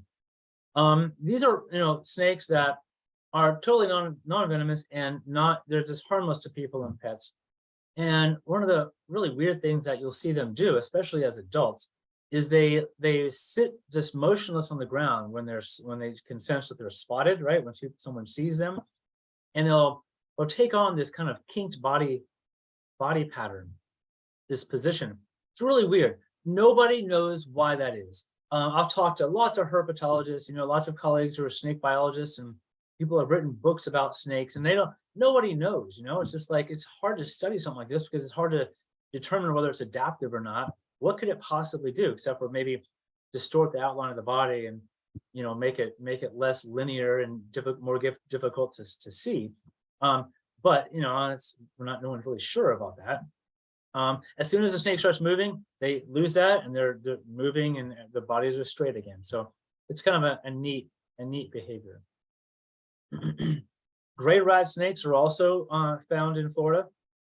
Typically, gray rat snakes that look like this as adults are found west of the kind of Apalachicola region, Apalachicola River. East of the Apalachicola River, you find more prominent the yellow rat snakes, or the Eastern rat snakes like this, with that color pattern. But you can find either one of these on both sides, and maybe even pretty far away from that Apalachicola separator. So that's only kind of a generalized distribution, if you will. All right, corn snakes. These are one of the most common snake species that I get emailed about. They're also one of the most beautiful snakes, I think, in Florida. They're great snakes. They're non-venomous, non-aggressive. They're found statewide, every county, including all over the Florida Keys. They're everywhere, and that's great because they don't hurt anybody, and they really help to maintain keep rodent populations under control. They really do perform some ecological services for us. They along with other rat snakes as well. These are a type of rat snake, even though they're called corn snakes. Corn snakes are also known as red rat snakes. But like a lot of snakes, they perform ecological services that help us. This is a great example. I will mention too that this is the only species of snake that you're going to find around Florida that has that white and black checkerboarded venter, the belly pattern.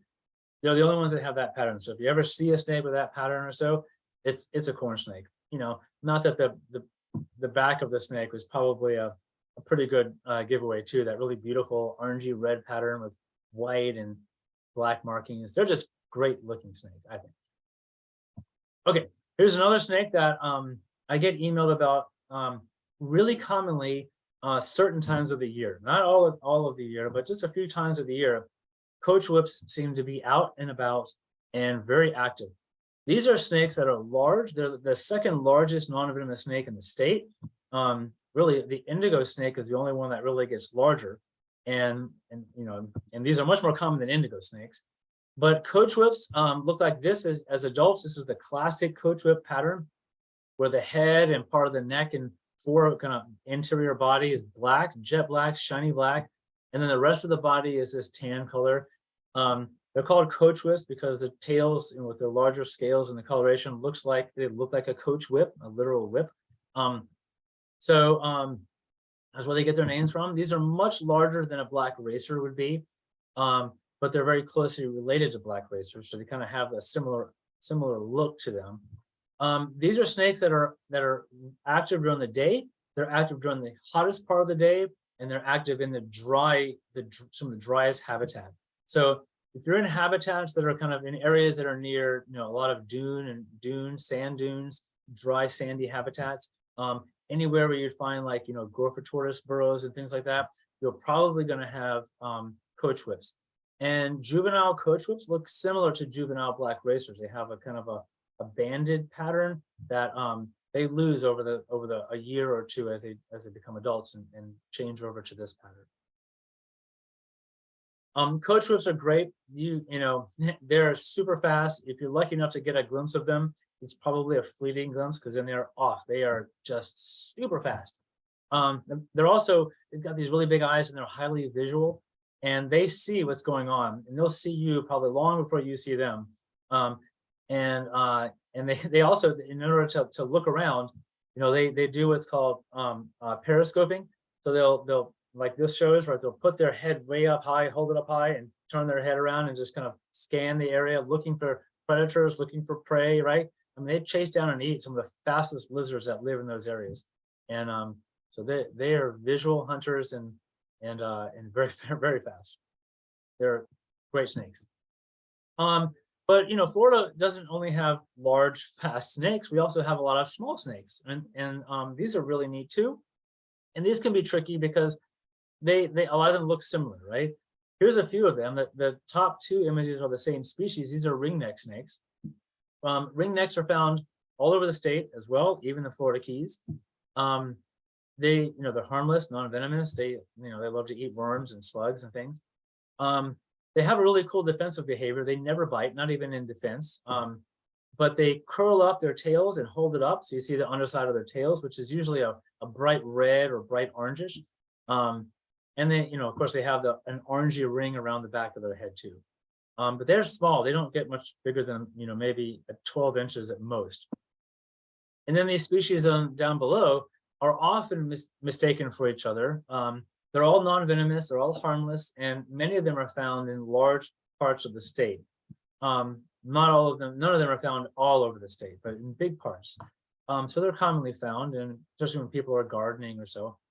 So the bottom left is a crowned snake, and there are actually 3 species of crowned snakes that are found in Florida. I have a project right now looking at the genetic, some of the characteristics of these species, and to see how many species really there are. I have a feeling that there may be more than 3 species in Florida. So, so I'm working on that right now with some colleagues. But these are interesting snakes because they're centipede specialists. So they love to eat centipedes. So, where there are centipedes around Florida or in your yard, you could potentially have Florida crown snakes, which, like I said, they're harmless. The red belly snakes are commonly seen. The ones in the middle, they often have a reddish belly, but not always. And they're very similar looking to Florida brown snakes. They're actually in the same genus. They're very closely related. But there are differences, right? Typically, red belly snakes have a darker, like a dark reddish rust colored head, whereas brown snakes don't. They have these big white spots on the sides of the head or the back of the head. But other than that, they can look very similar. So I do get a lot of emails about these too, but they're all harmless. Here's another one. This is a great snake. Non-venomous, of course, right? This is a pine woods litter snake. And these are found over most of the state. They get down to probably, maybe Broward County or further south, a little further south than that. But they're found in a lot of the state.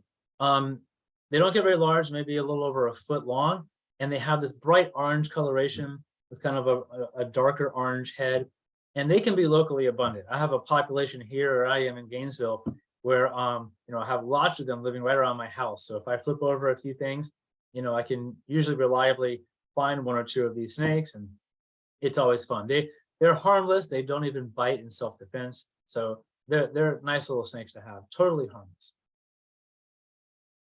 Here's another beautiful snake that's found pretty much statewide. These are rough green snakes. These are snakes that are almost certainly far more abundant than anyone realizes. And that's because you can't see them, right? I mean, they stay in trees. They're highly arboreal. Occasionally they come down to the ground, and usually that's when they're found. But otherwise they live in bushes, shrubs, vegetation, and they're still, and they just blend right in, and people walk right by them and never even see them. Totally harmless. They never bite. And one of the cool things about these snakes is that they're insect specialists. So they love to eat, well, I should say insects. They're insects and arachnid specialists, right? They love to eat, crickets, butterflies, moths, caterpillars, spiders. They love to eat those things. Small arthropods is what they eat. That's really all they eat. But they have a wide range of those things to choose from. So it's a pretty interesting diet. This is another pretty common species that you find throughout most of the state. They're not found in the Florida Keys, but pretty much everywhere else. These are common garter snakes, and this is one of the species that is dark, and they have, bright yellow stripes down the back, oftentimes some bright stripes down the sides as well. And oftentimes when you see them, you kind of get the perception of them having a checkerboarded pattern down the side, like you can see on this one. This is the kind of the traditional classic garter snake appearance. If you look closely too, look at the tongue. They have red tongues, bright red tongues, and look at the upper lip scales. They have also those dark markings between the upper lip scales, right? Interestingly, and something else is not understood, if you go to the western counties that are really close to the Gulf, you get into populations that a population that has blue stripes, and it has almost completely lost that stripe down the middle of the back. So these are the blue striped garter snakes. Nobody knows why they're blue or why they look so different. I would love to do a study on these to try to better understand that. I don't even think a whole lot of genetic work has been done to see if there are any geographical or genetic barriers between these two color morphs, but a lot of work can be done on these, and I hope it will be done soon. But it's a fascinating question. Why are they blue? I have no idea why they're blue, but it's fascinating. Another very closely related snake that is also commonly seen are ribbon snakes. And ribbon snakes look like basically really skinny garter snakes, okay? But they're not. They're different. They're their own species, even though they're in the same genus. And there are differences, genetic differences, ecological differences, even morphological or anatomical differences. If you look at their upper lip scales, there's no black bars between the lip scales. That's characteristic of ribbon snakes. So if you ever want to see, if you're not sure if something's a garter or a ribbon snake, look at the upper lip scales, and that will tell you right away, But they also sometimes have that checkerboard look to them. They're much thinner body, though, like I said, than garter snakes. But interestingly, there are also blue striped ribbon snakes, and they also live in the same areas in the western counties, near the Gulf of Mexico.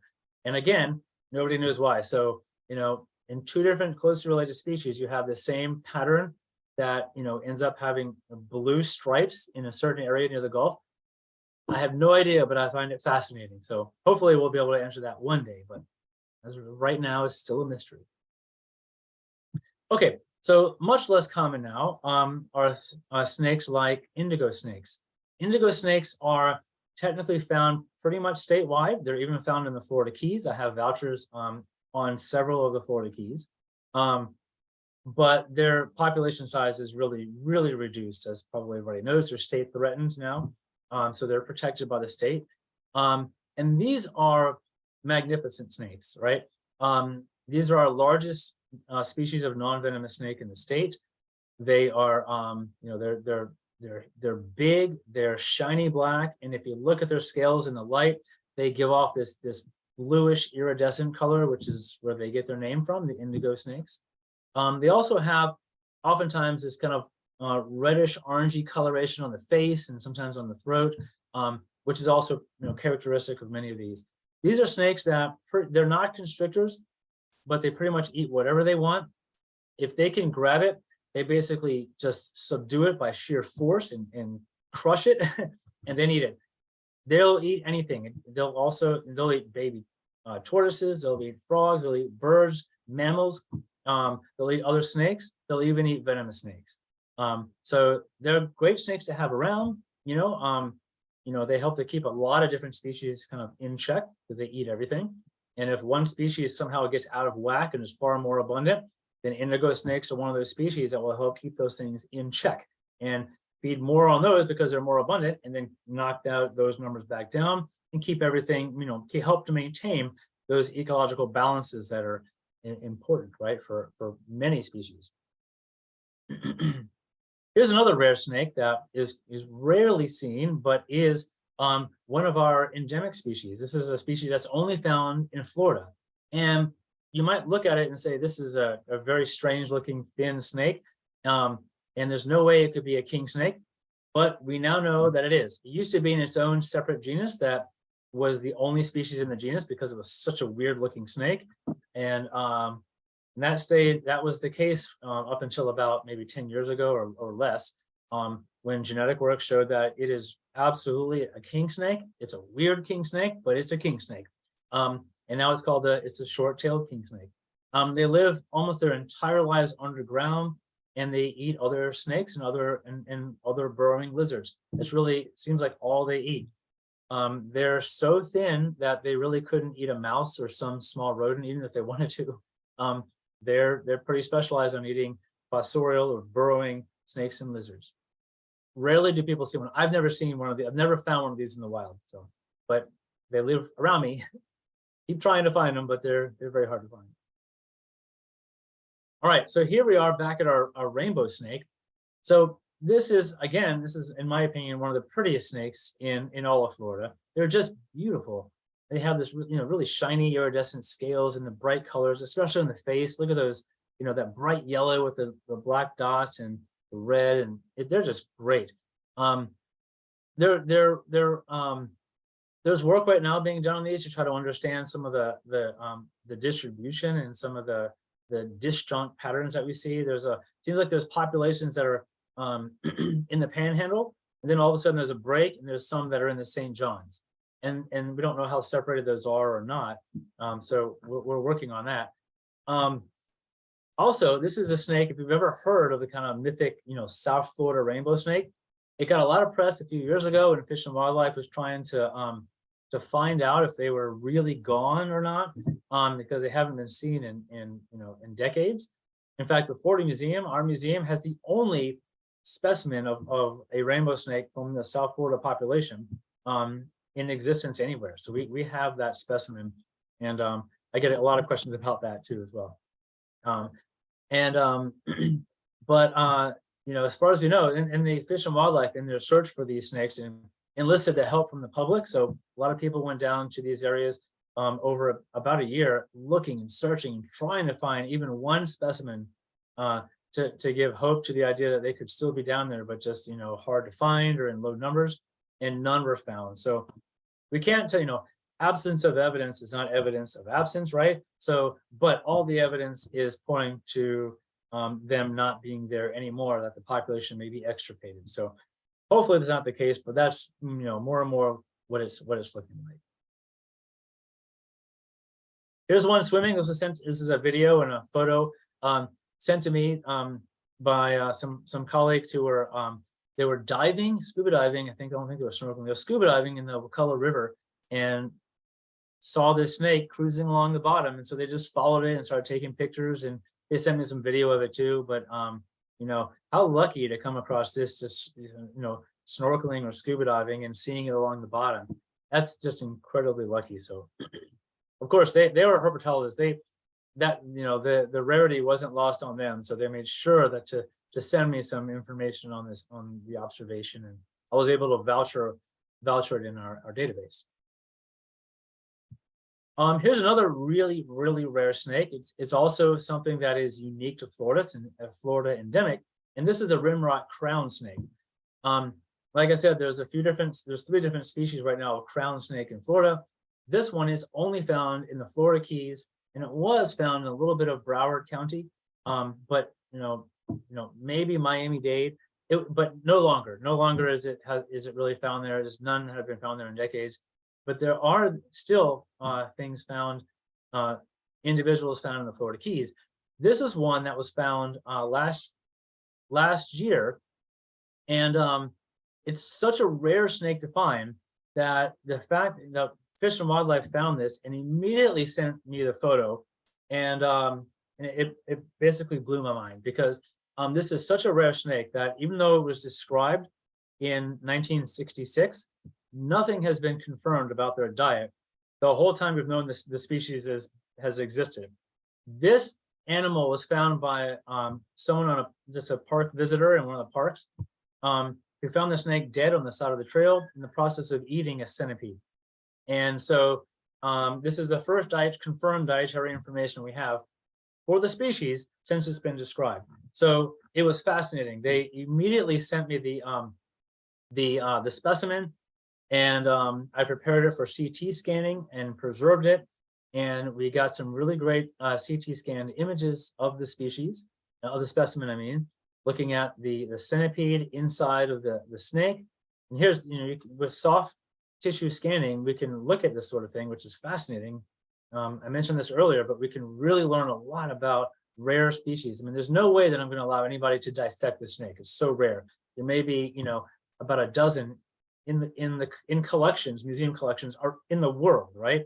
So there's no way we're going to be dissecting this, but we don't need to necessarily with CT scan images.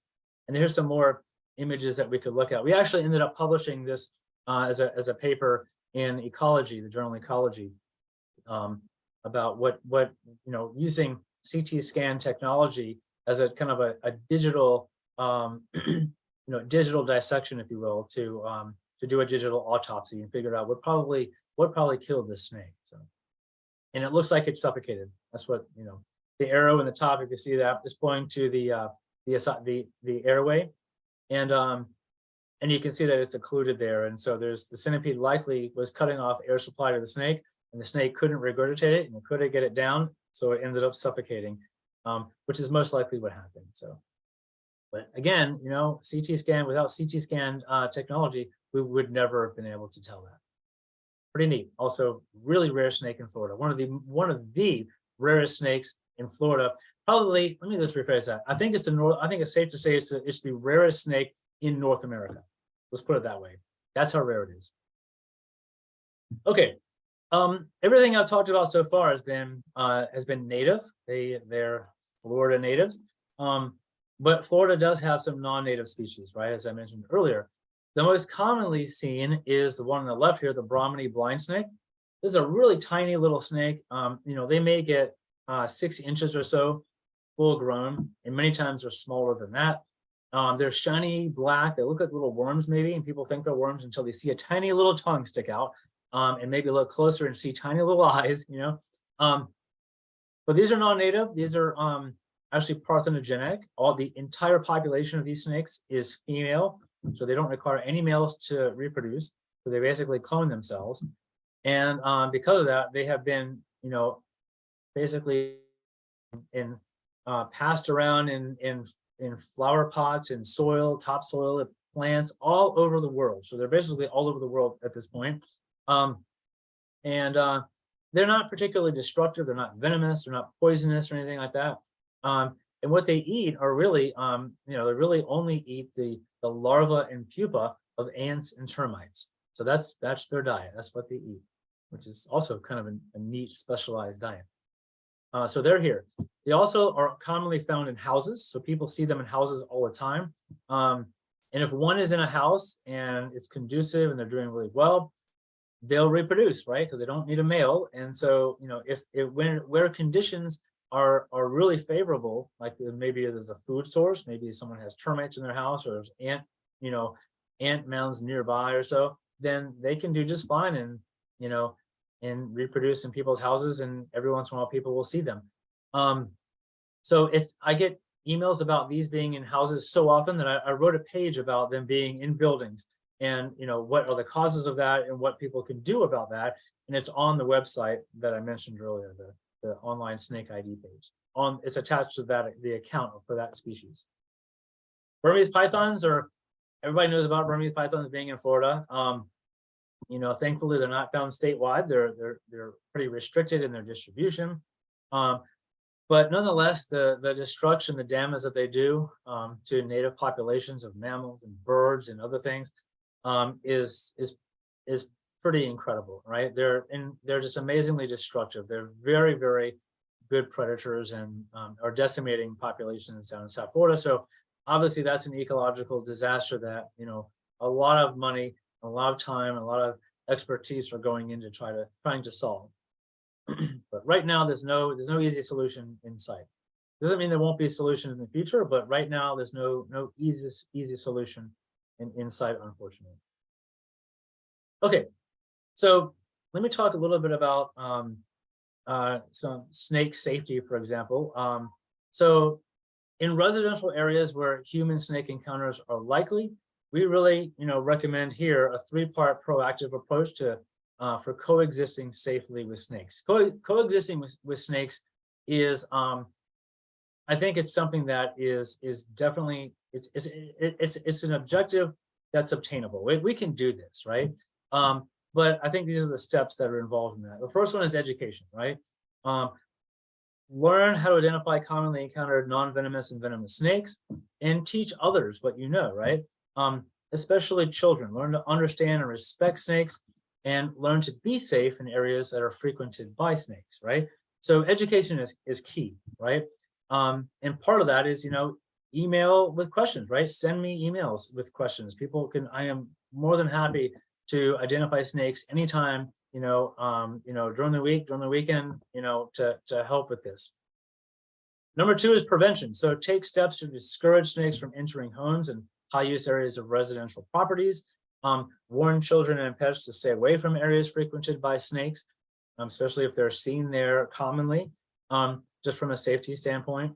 And definitely adopt a leave it be attitude, just leave it alone attitude.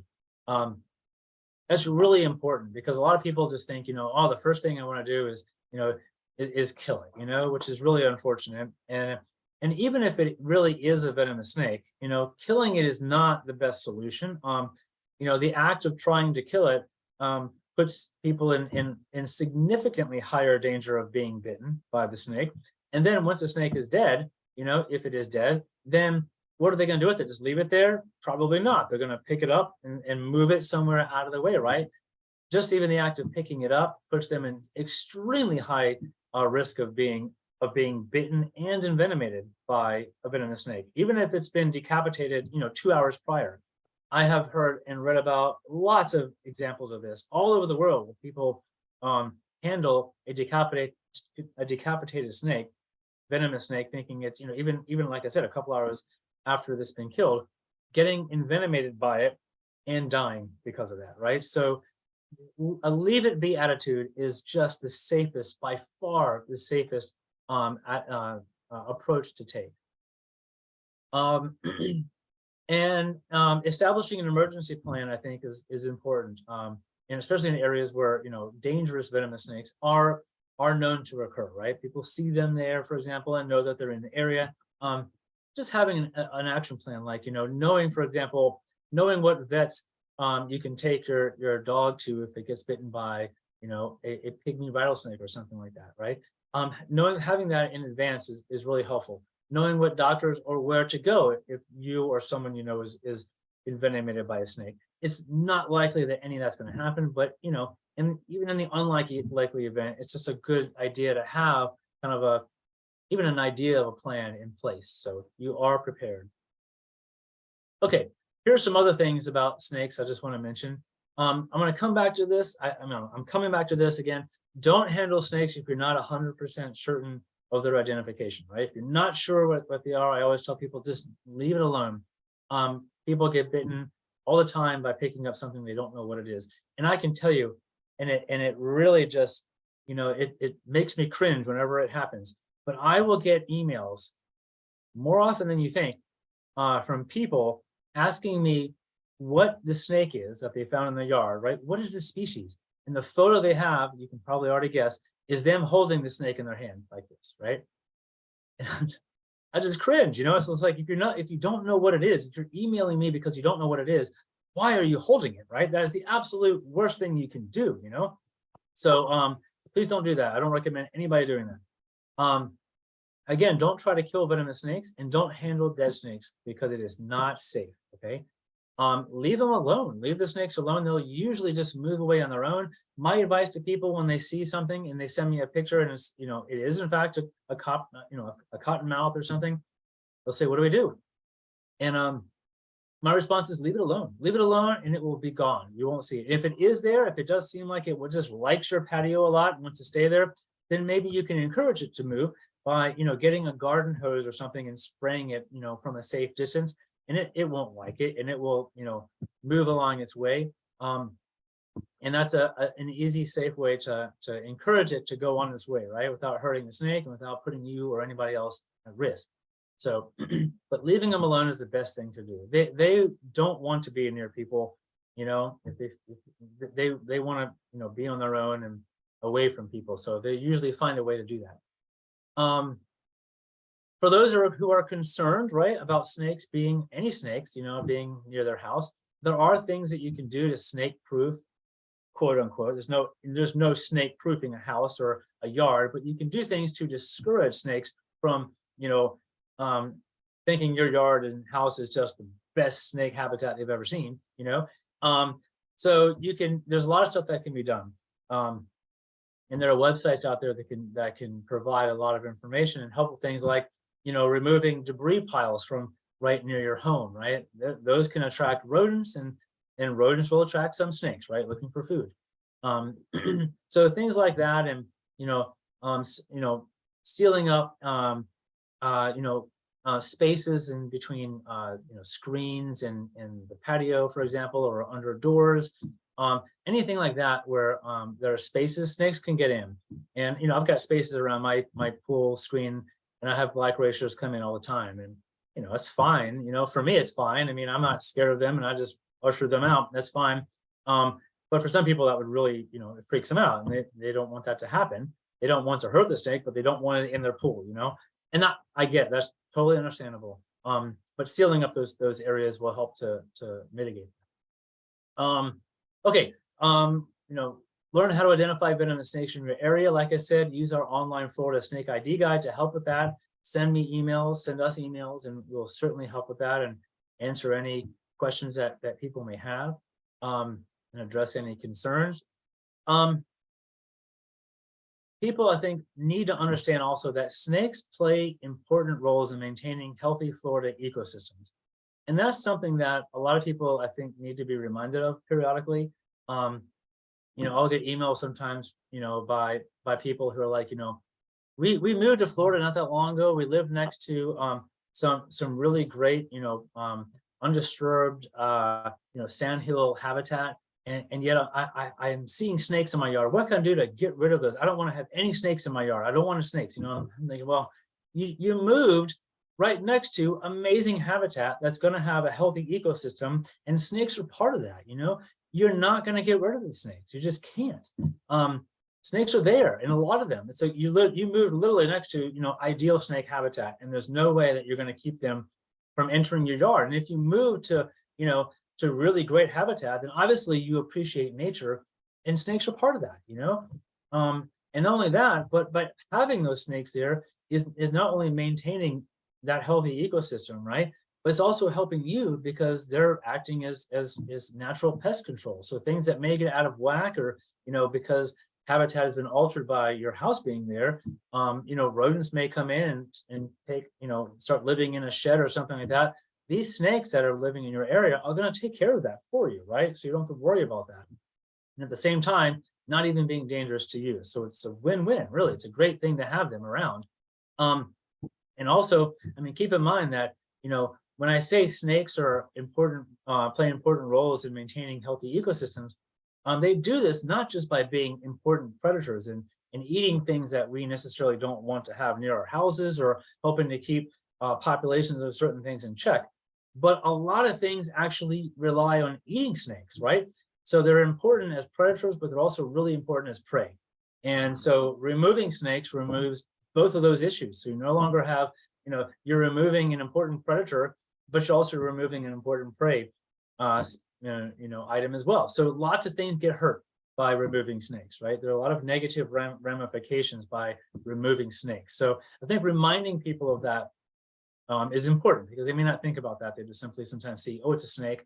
I don't know what it is. I'm scared of it. It's dangerous. I don't want it near my house, right?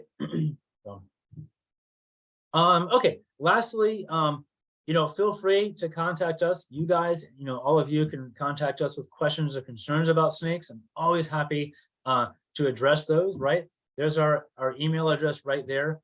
And any people that you interact with, who have concerns about snakes, feel free to, to send them our way, right? And I'm happy to address their concerns, or to provide information, or whatever I can do, right? To try to help out. So we're here, we're available, and hopefully we can continue to improve the website and keep playing an important role in Florida snake conservation and acquisition of information. So, okay, with that, I'll stop and I'll be happy to answer any questions you may have. Thanks, you guys. Coleman, that was fantastic. It's Will, Wayne and Kevin, we're back on. Fantastic. You're not just your knowledge, but your passion for this is I think exactly what everybody was hoping to hear. Great. I will say this, there were several chats that came across, and some of the ones that I think you and the snakes you represent would be happy with state how many questions people had and how it alleviated a lot of their more or less concerns. So not only did you educate our group, but you did the snake population a lot of good too, because you know these are people that are out there, and these are people that are in charge of crews that are out there, and anything we can do to advance that understanding, that level of appreciation that you have for snakes, that's a win-win if there ever was. So fantastic. Excellent. Excellent. Glad to hear it. Let me add real quick that crews that are out there, any people who are out there and actually come across snakes and are concerned for their safety or safety of the homeowners or so, if you just take a picture with your cell phone, send it to me, you'll probably hear back from me in time in real time with an ID of that snake. So people will be better, at least know what it is. Like I said, most likely it's non-venomous, but I can confirm that. And if it is venomous, I can, follow up with what to do. So feel free to do that too. Great. I've asked Richard Secor, our IT person, to put that link up there. In addition, we'll have it on the website, but we'll circulate it to people. So we appreciate again your expertise and just that offer. And I know what you mean when you say take a picture of it. It doesn't mean holding it when it's dead. It doesn't mean holding it. It's take a picture and like you said, basically stay away from it. Yes. Well, Coleman, I thank you very much. I truly, truly appreciate it. For taking the time. I hope you feel better soon. But thank you. The accolades are rolling in, and everybody really appreciated your expertise and your knowledge. So thank you. Wonderful. You are very welcome. No, I love talking about snakes, and so it's a lot of fun for me. So I'm happy to help. Thank you. Excellent. Have a great day. This will end the meeting for everyone. And Coleman, if there's anything the landscape inspectors can do, you have my contact information. Please reach out to me. And I think Kevin wants to add something for it. I was just reading this. I mean, there's a bunch of chat questions, but and you pronounce your name Coleman Sheehy? Yes, Coleman Sheehy. Yes. Very good. Very good. Thank you, Coleman, and thank you, everyone. Have a great day, and we will see you all next month.